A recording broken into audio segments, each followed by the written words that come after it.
everybody, and welcome to the Ocean Impact Podcast. Today we are continuing our Pitchfest 2021 series where we talk to the people behind these incredible startups who are impacting ocean health. I'm Amelia Helt and I'll be one of your co-hosts for today.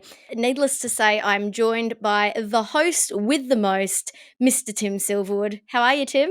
Doing great, Amelia. It's so fun to be recording this series again. There's so many inspirational episodes to come. Yes, and we have 12 in total. This is episode number 2. And today we're chatting to Nathan Pyne-Carter of Ace Aquatec. Tim, this was such a fascinating conversation. What was running through your head when you were chatting to him? The big thing for me is that a huge problem globally is that we don't really give much consideration to where the seafood that we consume comes from. Obviously, there's so many people out there who have a close relationship with fishing or live in fishing communities and can create a very clean line between where their fish came from and how it came onto their plate. But for those of you buying it in supermarkets and mass markets around the world, you've got no idea and you don't know half or really anything about the animal welfare and the humane slaughter of fish, particularly from aquaculture. And so that's what this wonderful startup, Ace Aquatec, are doing. They're figuring out how to approach this huge issue of humane slaughter and animal welfare in aquaculture and wild fisheries.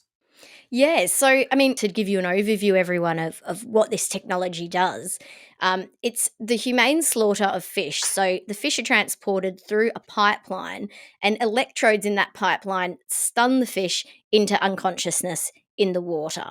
And they've done scientific studies to really back and make sure that the fish are actually unconscious and it's not just the semblance. And for a takeaway from me, Tim, when we look at a lot of these startups, oftentimes doing something good, that comes first and foremost. But there's so many benefits. And, in this case, it results in less stress to the fish. It's faster. It prevents wastage and spoilage, which is such an issue in the aquaculture and wild caught fish industries. And it results in very, very quantifiable benefits when it comes to the higher quality of fish as a product. So it's good for business. It's good for the people that are eating the fish, buying the fish, for the people that run these businesses, but it's doing the right thing. And so when you do the right thing, other good things happen. And I just think that that's so powerful to remember as we, make decisions in our daily lives. Yeah, and you'll notice in the episode, I really do push Nathan on this because I could imagine there's people looking at the title or getting into this podcast and wondering, how is this positively improving ocean health? All they're doing is killing the vast quantities of fish. I think I read somewhere that 2 trillion fish get killed every year. But as you said then, Amelia, the problem is if you're just suffocating these fish in ship holes and using all these other inhumane methods, you're decreasing the quality and creating all these problems around spoil, which then means those people need to fish more. Whereas if they can get a higher price for the commodity, then there's less impetus on them to go and take so much from the ocean or from aquaculture. There was one thing I wanted to clarify in the podcast, Nathan, as you get put on the spot with lines of questioning, he spoke about like a $2 billion seafood industry. It turns out the global fish industry is $400 billion. So I'll just sort of flag that one up front that Nathan was just a bit off with that particular statistic. Yeah, it's a bit hard sometimes when you're on the spot to remember all of your facts and figures. But certainly, I think we've talked a lot on OIO socials about the wastage that happens in these industries and how if we can solve that problem, then that results in needing to fish less overall. And so that's a really unique problem as part of many problems that this technology really solves. And the best news is that they are trying as a company to make this miniaturized so that when these legislations come in, people who are from these smaller fisheries, sustainable community, family-run businesses can afford to have this technology and fit it on their smaller vessels. So, it's just good news all around, really. And as I said, I found it so fascinating as someone who, as you said at the beginning, we don't always think about that side of where our fish comes from. Yeah, that's right. And when it does get to the end and we start looking at those calls to action, that realization that as consumers, we really do have a strong role to play here, because if we are buying our fish, our seafood from these markets and supermarkets, our voice in actually requesting that it is humane slaughtered is huge. And that will force these industries to actually start to adopt some of this technology. So you do have a very important role to play. We do, and as we launch into this interview with Nathan, he said that, Tim, he said, when it comes to the wild sector, we need to demand to know more, because people have to use their voices and say that we care, and if we do that, people will listen, and that's how change happens. And those were such wise words from Nathan. A fantastic interview and a really lovely guy, and I can't wait for everyone to listen to it. Enjoy, everyone. Very pleased to have on the Ocean Impact podcast Nathan Pyne-Carter, who is the CEO of Ace Aquatec. How are you today, Nathan? Very well. Thank you very much for having me. Oh, thank you for joining. This is obviously one of our Ocean Impact Pitchfest 2021 series, where we get to dive into the world and the story of the leaders behind these phenomenal ocean impact startups. And Ace Aquatec, to me, is one that has been fascinating from the moment you came across our desk. And so really looking forward to the chat today. I wonder if you could start by just telling us a little bit about the problem that you're solving. How big is this problem? How have people addressed this problem in the past? And why is your solution better than other options out there? Yeah, I think the issue we're trying to address is the inhumane slaughter of fish across the board. We started out in aquaculture. I mean, it was on our doorstep. We're based in Scotland, so we had a lot of trout farms and salmon farms near us. And when we first started out, there was no requirement, legally speaking, to do anything to your fish. I mean, you could treat them however you wanted to, as long as at some point they ended up dead. And ultimately that led to a very stressful and nasty way that these fish were being killed. So the company started out with humane slaughter systems, trying to develop a way to improve that. And the way we started was, it would be better not to have to remove fish from the water, which can be very stressful. And if you think about actually the impact of stress, I mean, it's actually taking a hit on the economies for the farmer, because they're not able to sell their fish at premium prices. If the fish has been stressed, it's more likely to have sort of mucus on the skin. It doesn't sort of feel like a good fish. It will go into rigor mortis earlier and out of rigor mortis earlier, which means the shelf life is impacted. So you think about the economies of doing things badly, and it doesn't make any sense. Put that to one side, and you say, well, actually, what about the untold suffering of a fish dying over many hours? It's not pretty. And so we thought, well, there are various systems that take the fish out of the water. There's an electrical system which is stunning fish with these dangly fingers. And the trouble with those systems are that as the fish go through the electrodes, there's the possibility of transferring the voltages. If any fish are touching each other, if you remember that experiment at school where you all held hands in the classroom and somebody touched a battery, you wouldn't be allowed to do this these days, but somebody touches a battery and the person down the end of the line gets a zap. And the same applies with these systems. If the fish are all passing through there's a transfer of voltage, and it can lead to pre-shocks, which again is not a great situation for the fish passing through it. So we were working from the basis of, if we could transport the fish in a pipeline and introduce annular electrodes within that pipe, we can control the voltages within the water and ensure that there's an even electric field, which is then ensuring insensibility. And we've gone on to back that up with academic work. So we had a big £1 million grant from the Humane Slaughter Association over the last couple of years, where we pulled in international scientists to look at the species that we're now stunning and ensure that the fish are unconscious. And we do that using EEG. So we measure the brain waves of the fish, and we're ensuring that there's this firestorm in the brain, which is synonymous with unconsciousness. So there's scientific validation to ensure that the unconsciousness that we're seeking is actually happening, and it's not just the semblance of unconsciousness that we have there. So ultimately, we're able then to keep up with the farmers. So usually these killing processes slow the whole process down. You have to pull back your pumps. and there's always a compromise. But in water, we can keep up with the pumps. We can stun as fast as the farmers can, take them out of the pens. We're ensuring that there's good welfare of the fish because they're unconscious within, the first second of entering the equipment, which is the requirements of the EU legislation. And it's a very diverse and adaptable system. So we can be deployed out on a fish farm in Scotland, or we can take it to stun prawns in Thailand. We can go onto vessels and have it on the deck of a boat or in the hold of a boat. So really, there's application worldwide for every single fish species that is being, killed inhumanely to address that problem. So I think it is quite a big impact that this system can have worldwide.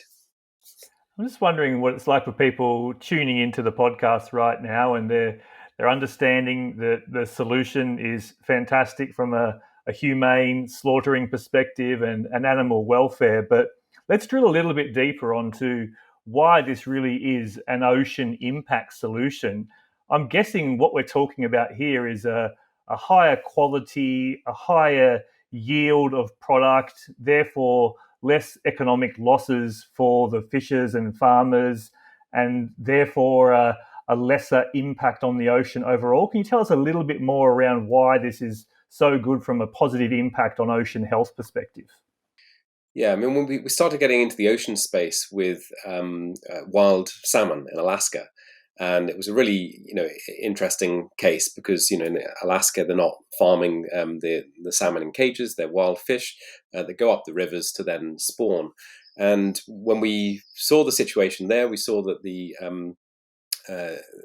fish were coming up the river. They were capturing the salmon, and then they were just having the roe removed, while they were alive. So it was a pretty brutal situation, and obviously they want to grow out the roe and then reintroduce it into the oceans again. So there's a sensible process, but there was just lacking any humane consideration for the fish at all. So that was our first sort of encounter introducing the electric stunner. We were able to demonstrate that the efficacy of the stunning didn't impact the viability of the eggs, which was fantastic. We got over 95% viability there. So then we started to think, well, what else is going on in the ocean space? And when you look at the situation there, it's pretty dire, to be honest. Obviously we're all aware that the trawling situation has got to change. There's some nations that are slightly more advanced than others in this space. So we started to look at what was going on in the Netherlands, and I think they're quite advanced on this. They're moving away from trawling into the seine netting, so it's less damaging environmental impact in the way they're fishing the fish. But also, once you've then caught the fish and contained them in a seine net, they then need to pump them aboard into the vessel. So again, you see a great opportunity to introduce an in-water electric stunner in the transport pipe, enabling them to catch the fish and then pump them into the hold. And again, they're unconscious. Whereas if you look at the trawling method, I mean, I think 90 or 95% of the fish are crushed gradually in the back of this net as the boat is going along. So quite a brutal way to do things, not to mention the damage to the seabed and everything else that comes with that. So I think things are moving gradually in the right direction. We've been discussing with supermarkets in the UK and Europe to see where we can implement this system, and we're working with a number of partners. So we've got UScan, a pump manufacturer, who we're working on a herring vessel, so a smaller boat, to see if we can kind of lay out the system there to really allow herring to be captured and to be humanely stunned in that context. And we're working at the moment with Tesco on prawn stunning, but are looking to broaden that into the wild fishing space. So it's important. I think welfare can't just be put to one side. I mean, at the moment in the EU regulations, there's this sort of strange debate where they say, we're doing really well on aquaculture. We've done salmon, we've done trout. We want to address sea bass, so that's fine. We've got to do those things. But the big elephant in the room is the wild fish sector, where if it's appropriate to look out for the humane slaughter of fish on the land or close to land, then surely it must be as well in the ocean. And I think the difficulty is really around policing this and making sure that people are not chasing profits at any cost. So yes, I mean, it's a balance, isn't it? I mean, it's a delicate ecosystem. We know that the wild fishing stocks are under pressure, but it is feeding a huge growing population as well. So we need a balance between providing that rich protein from aquaculture, I would argue, as well as from the wild fishing stocks. But it's got to be done in balance and respectfully. One of the difficulties we've encountered is that there's a bit of a moral dilemma there, because as the boats get bigger and bigger and bigger, more industrialized, you have the ability to capture more and more fish, which is putting more and more pressure on the fish stocks. So one of the things we were trying to do was not just make sure that this is a humane slaughter process that's only available for the big players with these humongous boats. So yes, efficiencies, less time of the people out at sea to catch these fish. That's fine. But actually, we want to provide a humane solution for the more sustainable fishing fleet. So the small individual boats that go out fishing and are not negatively impacting the fish stocks because they're only taking what they need on a small fishing boat. At the moment, it's very difficult because we're dealing with very expensive pieces of kit, and that take up quite a large footprint.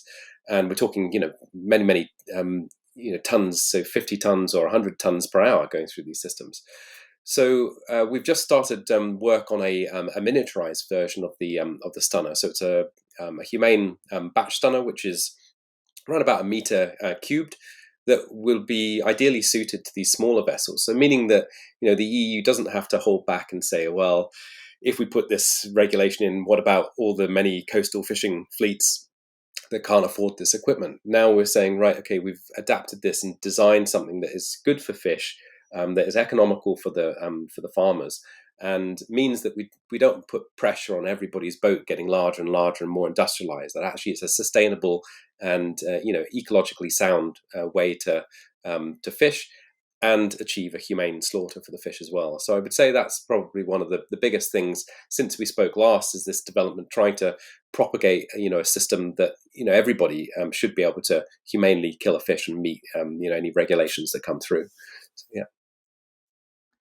So of course there's the regulatory framework that would encourage a mass transition across to utilising solutions like yours, but back again to that economics question, I believe there was somewhere in some research I was doing where you could actually talk about the quality of the end product, maybe going into a sushi market, and some very tangible evidence that the quality when it goes through the solutions that you've created is higher, and therefore can that stack up in this argument I guess I was touching on earlier, where because the quality is greater, there may then be a situation in a certain type of fishery where there's less pressure needing to be placed on the ocean or aquaculture because the revenue you're receiving from your products is higher, and therefore it shifts the economics a little bit. Could you speak anything to that? Yeah, absolutely. I mean, it's so evident. I mean, we have a number of pilot systems at the moment on this Humane Slaughter Association grant, and the point of the grant was to build systems that people could try out and see for themselves that not just that humane slaughter is good, but that the economies make absolute sense for them. And everywhere that we've deployed these pilot systems, they've kept the systems. And in quite tough regions as well, with quite tight profit margins on the fish, they just usually when the system is in place, they see that they're getting twice the throughput of fish. Their workforce, they can drop to sort of half the workforce because they're or not overwork the workforce. I mean, again, you have sites that are running into overtime. There can be people wrestling quite large fish. In the salmon sector, they will be wrestling 11 or 12 kilogram fish and trying to get them into percussive hammers, and it's hugely stressful work and a tough thing to undertake as a somebody being employed in that way. Whereas this allows it's basically a one button operation. As I say, you can get twice the tonnage, half the time, with half the staff operating it. So it makes a real impact, on the operators. Not to mention, the safety and the economies in terms of maintenance. I mean, this is a system with no moving parts. So if you compare it to the percussive systems that are out there, which have lots of mechanical moving elements, they have to be set up very carefully for each fish species and each size category. So they're really no good for anything with variability in size or species. Whereas in our system, we've got no moving parts inside the unit. So it looks after itself. It's been designed for international rental as a model to try to make it more accessible and easy to adopt these. And that means that we have incredible reliability built into the unit. You don't need to have a mechanical person or an electrician, fully employed maintaining these systems. They look after themselves and are very robust. So yes, I think the economies stack up, and I think again just that pilot scheme where we've been moving them around the world, trying to introduce this as an idea. It's as much about the economies as it is about the welfare. And just on your point about the quality, absolutely that translates into a sort of a later rigor mortis onset. So that impacts the shelf life. So you get longer shelf life, which means less wastage. So you're not finding that because the fish has been stressed so much, you're quickly then having to get it out into the market. And if you miss a narrow window, well, it's actually gone bad. So this cortisol, the stress hormone in the body, makes the muscles break down, much more rapidly if the fish has been stressed. So all of this has an impact on, the amount of waste that's produced in the ocean sector. And if we can improve these processes and the fish can stay on the shelf fresh for longer, there's more opportunity for people to buy it and actually to be used for why we're catching it, for the human consumption. In terms then just of quality of the fish, we have less bruising as a result. So if you look at the mechanical systems, the fish are usually thrashing around before they go into these systems.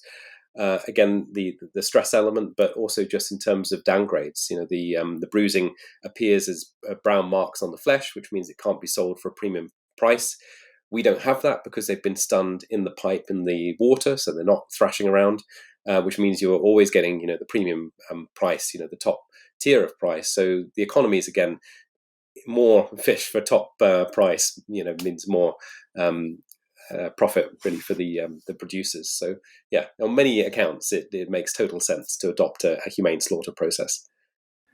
Yeah, thank you so much for diving into that one. Just thinking again of the listeners tuning in and trying to wrap their heads around this great work that you do.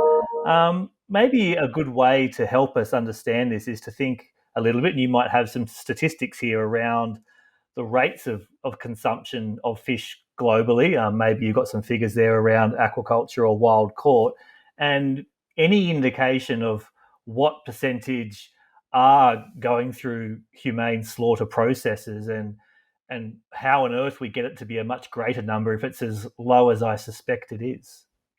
Yeah, it's a good question. I wish I had my book of statistics, but let's see what I can remember. So I think the last I looked at this, it's a $2 billion industry, seafood in general. And at the last count, it's split 50-50 in terms of aquaculture and wild fish. And we've seen that growth. It's a steady line on the graph. And will continue to increase rather than plateau in terms of the balance between aquaculture and wild caught, which is good because we need to take some pressure off of to allow the wild fish stocks to recover, as I said earlier. So, and what proportion is humanely slaughtered is quite a difficult one to answer. So, I think in certain species we can say that there's very good. Humane slaughter. So again, since the EU regulated things, it was 2012 when, in aquaculture space, they said that CO2 should no longer be used. So that was deemed an inhumane method. So that came in 2012, and actually only last year or a year before, I think it was, did all the farmers actually then have to stop doing that. So I think the last CO2 system was removed last year. Because there was a tolerance allowing people to make that transition. So it was quite a long period of adapting. We've just seen the same now from the European Commission. I was speaking to the Commission last year, and with the Sentience Act, which is also coming through, there's a much more focus on fish coming out of Europe. And so again, they're starting to move away from killing fish in ice. So, in the Mediterranean, all the sea bass and bream there up until now had been killed in ice totes. And again, that's a very long, kind of arduous process for the fish.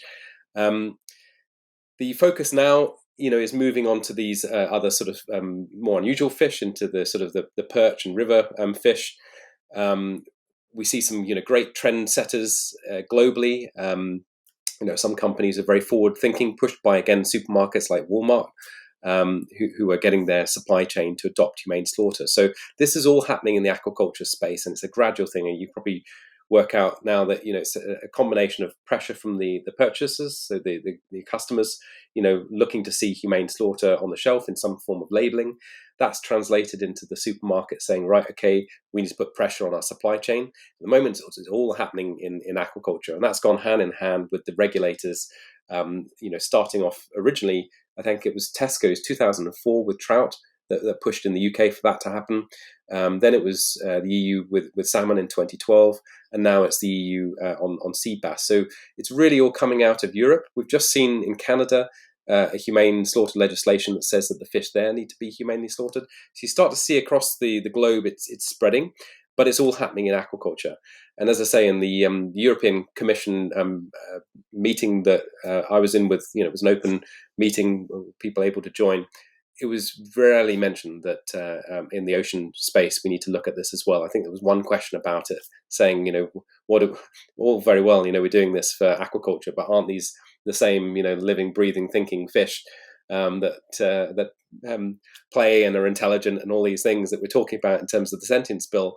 I mean, that's the same. But they're in the wild, and it's on hold. I think it's fair to say, and it's on hold with the supermarkets, and it's on hold with the regulators. I think they want to, effectively crack it for aquaculture, and then I think the spotlight will turn to the wild fish sector.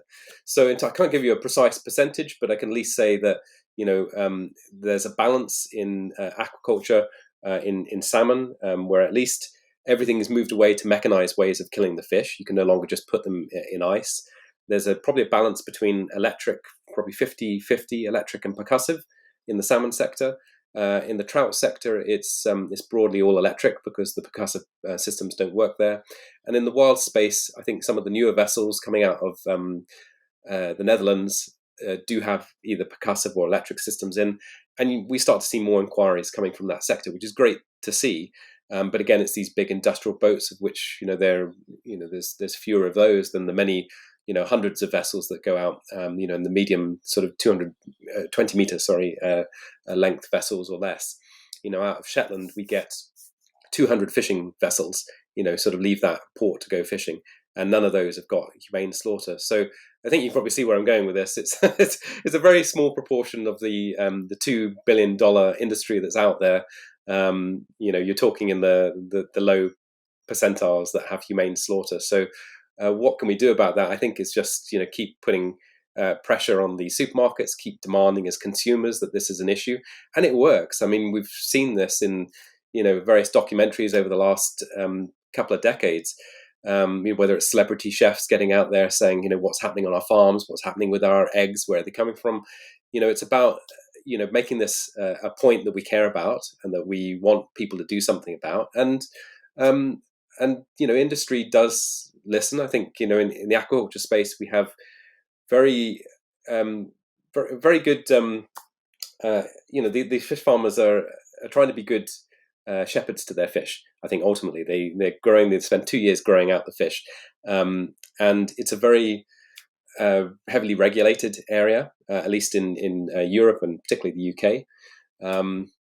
And so there is a lot of spotlight there. But I think in the wild sector, it's very difficult for us to know what's going on these boats, and it's all happening behind the scenes. And until we demand more about what is going on these vessels, then the status quo will just continue. So I think it's to spin it back around, it's on us, the listeners to this podcast. This is everybody really making it an issue that they care about, and using the power of the social tools that we all have available to us to say that we care, and people will listen. There's hope, at least, albeit it's a low percentage right now. Oh, thank you so much for diving into that one. And yeah, we certainly want to make sure we play our role on the Ocean Impact podcast. And I have been thinking for some time I do need to engage with some of those experts that do talk about fish sentience and intelligence, and really unpack that, because I think it really is a fascinating area and a perfect reason to be pushing as consumers, if you are a seafood consumer, to demand this humane slaughter. Can we go a little bit, Nathan, now into, I suppose, the business itself?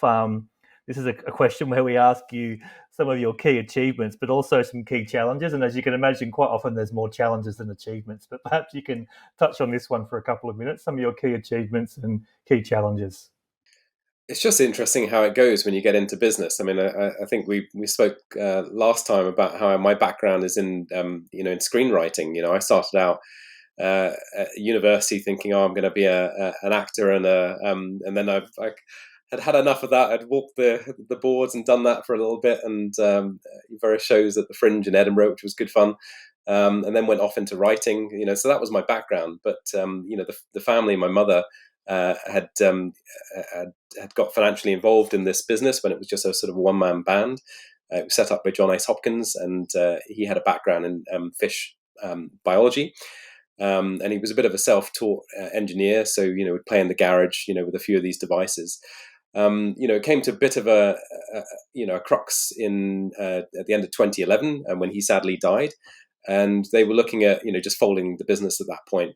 And that coincided at the point where screenwriters were having a bit of a hard time. I was doing some things with Ealing Studios and BBC Films, but the producer I was working under lost his job, so I thought, okay, well, I knew the family business had a very interesting set of systems, but no idea how to mechanically put them together.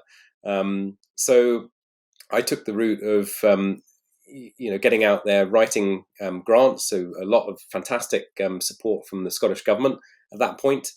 We were business managed, so there's schemes in Scotland. I'm sure there are as well in Australia and elsewhere, where you can work with government organisations. So here it was Business Gateway, who we started with, and we were actually at that point up in Dingwall, which was part of Highlands and Islands. So we had a business manager, which was great. That was Rona, and she helped brainstorm really what we were going to do with the business. We had a product that nobody knew how to make. We had a product that was quite unreliable because it was it was made by a bit of a mad inventor, and we were a bit of a loss what to do next. So it was really great having that sort of mentoring, and we just solved the problems as they came up. So we managed to find out some companies that were in the network of Scottish Enterprise. We were able to then get them in the designs of the system we had at that point, and work through how this could be made for us. We talked about the IP, retaining ownership, because once everything's ticking over, you need to have that ownership. So that was all sort of worked through. Then, as I say, I was writing various grants. So we managed to get a Innovate UK grant, which was great to develop the electric stunner. And on our other product line, we were able to get a smart grant from the Scottish government, which again was fantastic. So, and I mean, I think back to how the business has gone over the years. I mean, this is probably 10 years now that I'm in it, and yeah, I mean, it was very hard in the early days, and I think anybody starting a business, that is just that's the kind of pull your hair out stage of running a business, where you're living hand to mouth, and you want it so desperately to be a success. You're working kind of all hours, and for some reason it's the time where we all decide to have kids as well. We you're balancing then a young family, and I had a little boy at that point, and my partner works. It was just me in the business, so we were doing a sort of a timeshare on raising our child at the same time. So we were splitting the day half and half, where she would work in the morning, I would work in the afternoon, and then we would flip it over. In the meantime, you're trying to write these grants and get your business up and off.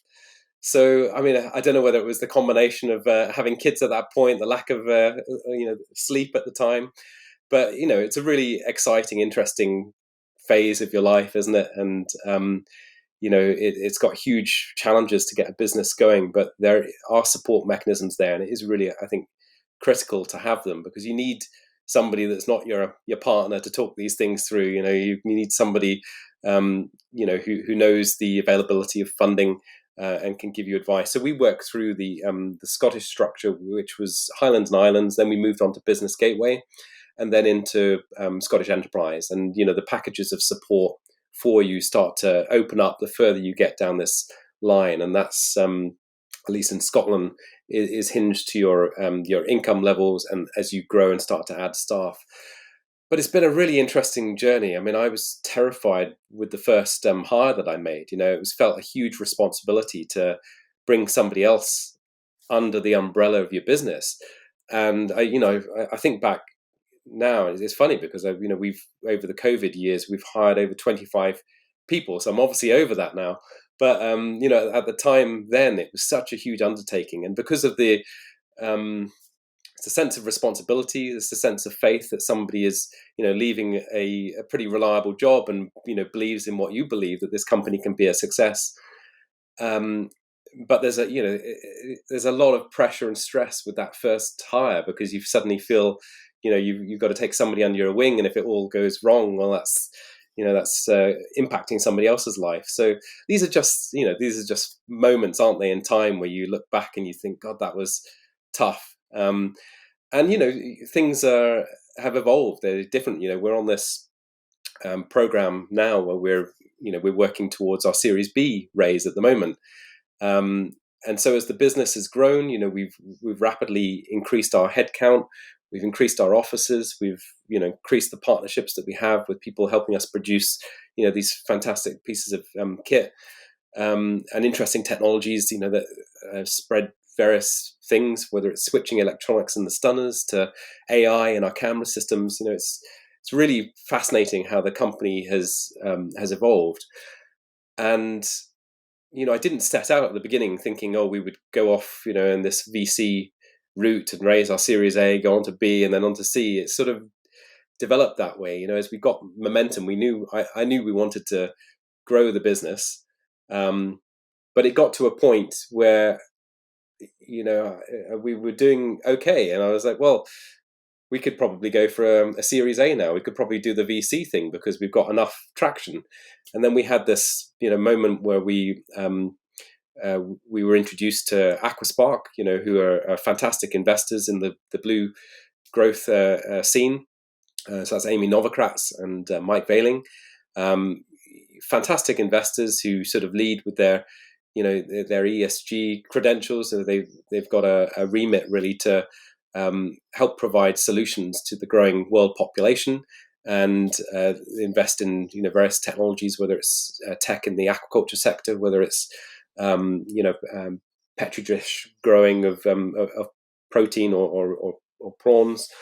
So really interesting businesses, and when we were on that track, it unlocks more. You've got you can see suddenly that actually this business that was catering towards the Scottish market, actually could grow on the world scene. And here we are on our sort of movement towards completing our Series B round now, and we'll have a Series C a few years down from that. But I think there's no one route. It's not like I had a plan at the beginning of this. I think you sort of you learn more as you get more involved in businesses. You meet other businesses and you understand how this all works, or you listen to podcasts like this, and something sparks, or you get an interest in how somebody's done it, and you read a little more. Other companies have taken a route of listing on the stock exchange or going onto an AIMS listing, and that achieves the same thing. But there are inflection points in your growth as a company where you unlock more potential and you can do more. And yeah, it's just been a fascinating journey full of ups and downs. And I think if I look back on it, I think there were more of the swings in the early days, where I think back to the first sort of 2 years I was in the business, and we had a point where we ran out of money, and my mother bless her, put her house on the line for us to get a loan with RBS. So I mean, it was those days where you heavy bets on a really high stake poker game, and that that was they were stressful times. And I think now you think, I mean, there are different challenges. I mean, the challenges now are about trying to grow your business, trying to keep the culture and the values that you started out with, as you sort of bring more people from disparate organizations, into this thing, to really maintain your identity and maintain the values that you had at the beginning of all this. So you just, things change, your interests and the things that you care about, they're still the same, but you have to deal with them with, unexpected things in this journey. I mean, it would never have occurred to me. I know it probably sounds obvious, but it would never occur to me that you have to, deal with these different perspectives when you build out a business. People have different ways of working, so you have to find, a good balance. Whether it's your hybrid working or whether you're going to be a dictatorial company that says everybody needs to clock in and out. And you have to establish, well, what is the sort of place that I would want to work in? And as I said at the beginning, I've never worked in a business. I've never done a typical 9-to-5 job. So for me to build a structure that says, right, we're going to monitor our staff and check that everybody clocks in at 9 and is out at 5, is like, that doesn't work for me. So we've got more of a balanced culture that says, well, we want to make sure that people can pick up their kids at the end of the day, but we do care about people putting good quality time into the work and the output being good. But again, this is the as companies grow, these are the things that are really hard to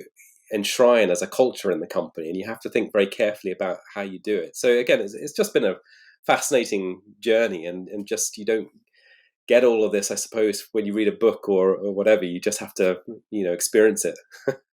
Well, it's fascinating to learn some of that from you, and I'm just again thinking of those enthusiastic founders or prospective leaders of ocean impact startups out there. And you gave lots of great advice and obviously your life experience there, but is there sort of one or two key learnings from your journey that you think could land as a great piece of advice for a prospective founder or leader out there?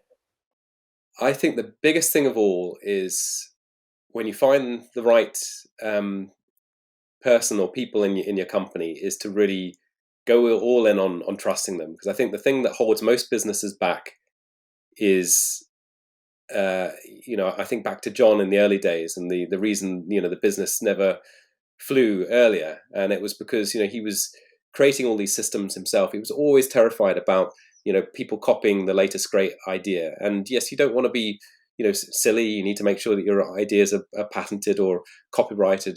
Be very sensible. But the most change happened when we approached other companies and said, look, you're a specialist in this, could you go create this for us?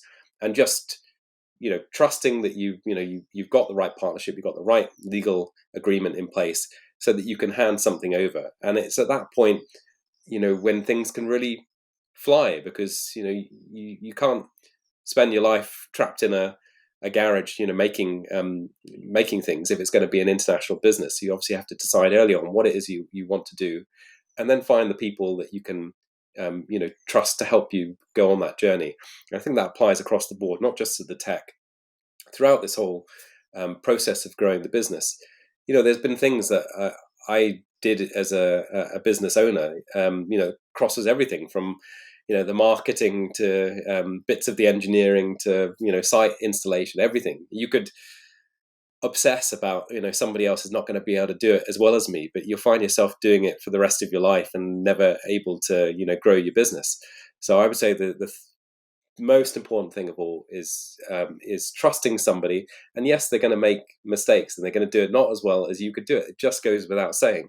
You just have to accept that, and be magnanimous, and understand that it takes people time to get up to where you are. You've been doing it for years probably, but you've got to let people make mistakes. You've got to obviously guide them and mentor them and give them the time, but understand that this is just an important part of letting go, so that it can be owned by the people in your organization, and then together you can you can push down and make this company a success because everybody owns a piece of it, and I think that's of all is the critical thing that I think a lot of people struggle with.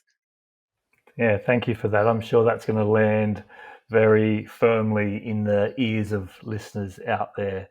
We're going to get closer to wrapping up the podcast soon, but I'd love to get a little glimpse of what's on the horizon for your business, like any key priorities or areas you're focusing on for the next 1 to 2 years.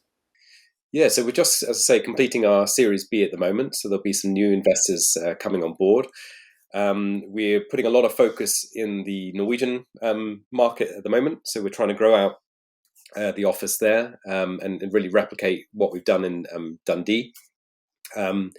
As I said earlier, there's a huge focus on the ocean space. So we're going to do what we can to try to make sure that humane slaughter is really pushed in the wild fishing sector. So that means working with the supermarkets, which we'll continue to do, particularly Tesco's, but also engaging with regulators to make sure that we can do whatever we can to try to push that and introduce as many pilot systems into that sector as possible. In other systems, we've got a lot of work going on in AI and camera systems, which is really fascinating, and I'm sure lots of companies are looking at this, but we got into that as we've been developing a biomass camera system, which uses AI to automatically track the weight measurements of fish. So at the moment, we're rolling that into the aquaculture space for measuring biomass and controlling, or understanding how the fish grow, so that we're not wasting feed and not harvesting fish, at the wrong time at an economic loss to the farmers. But that's another system we hope to be able to introduce into the wild space. So there's a lot of requirement to understand, what fish populations look like out there, but very imperfect ways to measure these things. So again, this underwater AI camera system, we're hoping will be able to be deployed, in wild fisheries to help us count accurately the fish and the types of species that are out there. So yeah, it's a really exciting space, and I'm sure as you build out these capabilities, you start to see ways that these AI cameras can be used, for example, at the end of the electric stunner to be able to measure the weights of the fish that are coming through stun. So yeah, there's lots of potential here, and really exciting space to be working in. It certainly is. I've found this conversation truly enlightening and captivating. So thank you for all that you do and the entire team. We'll close out by allowing you to obviously share any final thoughts that you haven't got to yet. And of course, to tell people where they can follow your journey. I know you're nice and active on LinkedIn, but if you could just close out with that for us, that would be fantastic. Yeah, I would just say, there's going to be a lot of people out there trying to start up their businesses or try to have, impact in the ocean space. I would just say, keep at it. It's a tough journey, I think, when you start out, but as soon as you've got some momentum, you just know that there's people out there that want your business to be as much of a success. And these are really critical things, critical ideas that you're working on right now. It's a very attractive investing space, I would say, as well. So really, all the stars are aligned, for people to make a success of their businesses right now. And we just need to keep doing as much as we can to address some of these big, problems in the environment. And as you say, we're on social media, so you can find us on Twitter. You can feel free to contact me directly on LinkedIn, and check out our website as well, aceaquatec.com. Well, thank you so much again, Nathan, and all the best. We look forward to following your journey. Thanks very much. Thanks for having me. Can't take the ocean.